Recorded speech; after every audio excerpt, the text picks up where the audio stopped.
Bom dia pessoal, mais uma vez estou trazendo um projeto para mostrar meu conhecimento de arquitetura aplicada, em uma situação real. Então hoje a gente tem esse projeto aqui que é o Dependency Scanner. Basicamente ele vai estar aceitando dois arquivos. Vou até mostrar para vocês que não é qualquer arquivo, certo? Vou subir, por exemplo, o banco, tá vendo? Ele dá erro. Então ele vai estar aceitando dois arquivos, que é o pyproject.toml e o requirements.txt. Esses arquivos eles armazenam dependências. Basicamente, nosso sistema ele vai estar fazendo análise em cima dessas dependências através de uma API que ele vai coletar dados e de um web scraping, certo? Tudo isso está mencionado aqui na nossa documentação. A consulta na API PyPL e o web scraping no site Sync, beleza? Então a gente vai estar fazendo aqui uma demonstração rápida. Vou estar escolhendo aqui o PyProject, que tem apenas duas dependências. Se eu for utilizar o requirements, ele vai ter que analisar todas essas. Então a gente vai estar usando esse tom L aqui, que o PyProject, que ele vai estar pegando apenas o requests e o junk como exemplo, beleza? Então a gente já subiu aqui o tom L, vamos subir aqui ele de novo e vamos fazer o upload. Aí o que vai acontecer, pessoal? Ele vai escanear as dependências primeiro através da API, já vai persistir no banco, e depois ele vai fazer esse web scraping aqui no site Sync Security, beleza? Vai coletar informações de pontuação, se tem alguma vulnerabilidade. O nosso projeto ele faz tudo isso. No final ele aqui está sendo o segundo web scraping, agora na biblioteca requests, beleza? Agora ele vai finalizar aqui o scan após coletar os dados via API e vai dar como sucesso. Vamos estar olhando aqui no banco qual foi o resultado persistido, lembrando que ele também gera uma planilha, certo? Aqui em média o que foi coletado vai funcionar como um storage, mas aqui no reports a gente pode ver o resultado. Eu já tinha feito um scan antes, então esse aqui é o scan 2, o que a gente fez agora. Vocês podem ver aqui a planilha que ele gera, com as informações, e da mesma forma é persistido aqui no banco SQLite, nosso banco de teste. Então a gente fez o scan 2 agora, em cima do Project Tom L. Aí aqui nessa outra tabela que é a scan independência, a gente pode ver aqui os resultados aqui do scan 2. Lembrando que a gente fez também a questão de relacionamento, toda aquela parte de entidade de relacionamento, certo? Então a gente pode ver aqui que o scan 2 recebe o ID 2, certo? As dependências que foram do scan 2. E a gente pode ver aqui Django Requests, pode ver a versão inicial e a versão mais atualizada. A gente pode ver a descrição, tem a nota aqui de segurança que pegou lá no site da Sync, beleza? Então a gente persistiu todos os dados aqui em banco e em geração de planilha, beleza? Os arquivos coletados eles ficam salvos localmente como se fosse um storage, certo? Simulando um S3 da AWS. Então a gente tem aqui os arquivos que são imputados pelo usuário. Esse aqui é o projeto, vou estar mostrando para vocês como é que eu construí, beleza? Falar mais tecnicamente agora. E é isso. Beleza, pessoal, esse aqui é o repositório, está disponível para todo mundo, beleza? É um scanner de dependências. Aqui foram as tecnologias que a gente usou. Então tem o Sync REST API e o PyPL JSON. Lembrando que o site da Sync a gente também coleta dados via API, mas a gente faz um web scraping via Selenium por cima, que é o que vocês viram aí abrindo a tela, beleza?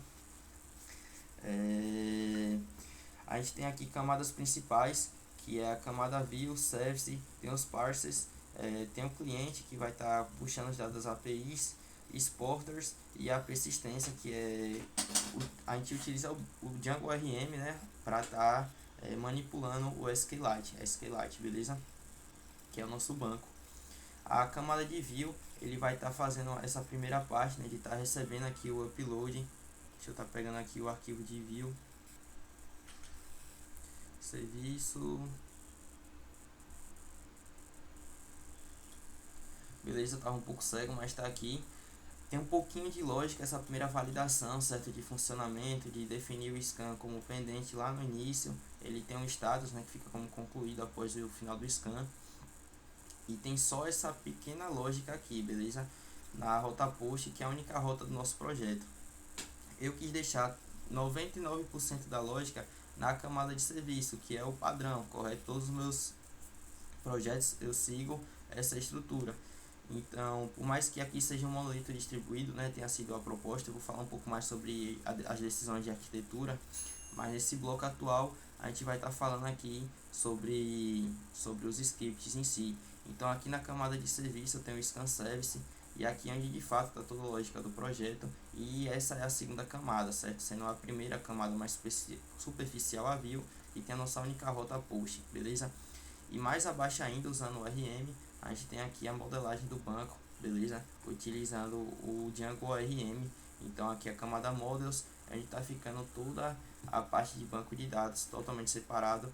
A gente tem também outros scripts que ajudam a gente. Dessa vez eu não tratei com DTO, mas a gente tem a camada Parser, que também faz toda a questão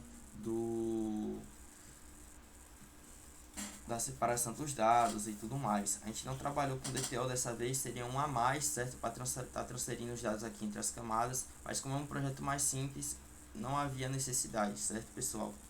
Claro, se colocasse ficaria mais robusto ainda, beleza? Agora, nesse próximo bloco, eu vou estar explicando para vocês as decisões técnicas, o que é que eu escolhi aqui tecnicamente para estar fazendo a base desse projeto, certo? Vamos para essa parte.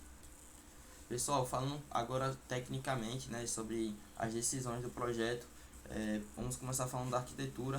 Então a gente tem a camada view, que eu tinha comentado, que é a mais superficial, e depois a gente tem a camada de serviços, que tem de fato a lógica do projeto. Abaixo disso a gente tem os arquivos, né, de mais restritos, e abaixo de tudo está o Django RM, que é lá na camada de modelos. Então os models eles vão estar utilizando o model, ele vai estar utilizando o Django RM, beleza? Isso vai estar bem explicado aqui na parte de persistência, a camada mais abaixo, né? Beleza, aqui tem a parte de entidade de relacionamento, como é que a gente relacionou. Então é que nem está lá no banco. Então cada scan vai ter N dependências, são tabelas separadas, como a gente pode ver aqui no nosso banco. A gente tem aqui a tabela que mostra os scans que foram feitos, então houveram dois. Esse foi o que a gente fez aqui no vídeo, o 2. E aí basicamente são N dependências para cada scan. Então aqui vocês podem ver isso visualmente no banco, beleza? Aqui está o fluxo da aplicação, então o usuário ele faz o upload, o parser vai estar movendo os dados para validação, e na camada de serviço vai estar acontecendo aqui a parte do API e do sync, certo? O uso de APIs, vai estar coletando dados via API e também fazendo web scraping lá no sync, certo? Gera um relatório no Excel. A gente tem tudo isso persistido em logs, pessoal, é muito importante, certo? Então todas as ações que acontecem são registradas em logs, perfeito? E aqui é o guia de instalação para quem tiver alguma dúvida. Basta clonar o projeto, criar um ambiente virtual, ativar ele. Após ativado, você vai estar baixando as dependências, certo? Do arquivo requirements que vem nele, nesse caso para rodar o projeto. Depois é só fazer o comando de migração para estar criando o banco, com a ajuda lá da camada, com a ajuda aqui da camada de modo, certo? Vai estar criando o banco. E no fim é só rodar o projeto, é bem tranquilo, são 4 comandinhos, certo? E vai estar rodando aqui padrão local na porta 8000, beleza? Depois já está só subindo os arquivos aceitos, que é o requirements ou um pyproject.toml. Lembrando que ambos os arquivos estão juntos aqui no repositório para teste. E o requirements, na verdade, ele de fato tem as dependências do projeto, você tem que baixar aqui e tudo mais para que funcione. Mas no geral, essa explicação completa aqui do projeto, pessoal, é mais um vídeo criando um projeto para expor meu conhecimento de back-end em cima desse projeto, beleza? Espero que tenham curtido e é isso. Bom dia para todos.